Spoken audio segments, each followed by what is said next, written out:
According to Electric, Tesla is undergoing significant layoffs, with a focus on critical projects at Gigafactory, Texas, including over 10% of its workforce. The layoffs are attributed to hiring inefficiencies due to rapid growth, but deeper issues seem to be at play, especially around the 4680 battery cell production and cathode factory projects. These projects have faced serious delays, leading to the departure of key personnel, including Drew Bellino, SVP of Powertrain and Energy Engineering, and Anthony Thurston, Senior Manager of Cathode Materials and Manufacturing. The cathode factory project, described as a financial black hole, is crucial for Tesla's battery cell production.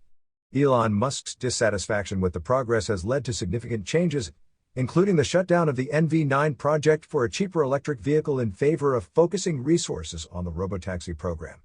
This shift includes an accelerated timeline for a new data center at Gigafactory, Texas, expected to be operational by August 20th, despite construction challenges.